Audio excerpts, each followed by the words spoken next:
सवा से 1,60,000 क्यूसेक का दूसरा रेला दरियाए काबुल में आने का इम्कान है। डिप्टी कमिश्नर नौशेरा का कहना है कि आइंदा 36 घंटों में सवा से दूसरा रेला दरियाए काबुल में पहुंचेगा। इरिगेशन डिपार्टमेंट सेल के मुताबिक आइंदा 2 रोज में रेला गुजरेगा। नौशेरा के मकाम पर 2,50,000 से 3 लाख क्यूसेक का रेला गुजरने का इम्कान है।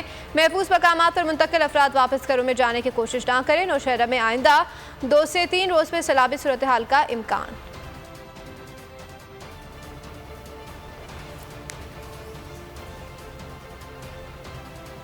सवा से 1,60,000 क्यूसेक का दूसरा रेला दरियाए काबुल में आने का इम्कान है। डिप्टी कमिश्नर नौशेरा का कहना है कि आइंदा 36 घंटों में सवा से दूसरा रेला दरियाए काबुल में पहुंचेगा। इरिगेशन डिपार्टमेंट सेल के मुताबिक आइंदा 2 रोज में रेला गुजरेगा। नौशेरा के मकाम पर 2,50,000 से 3 लाख क्यूसेक का रेला गुजरने का इम्कान है।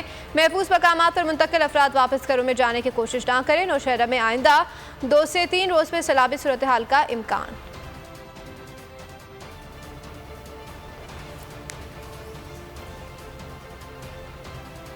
मैं हूं जैस्मीन मंजूर और आप मुझे देखेंगे सिर्फ बोल पर।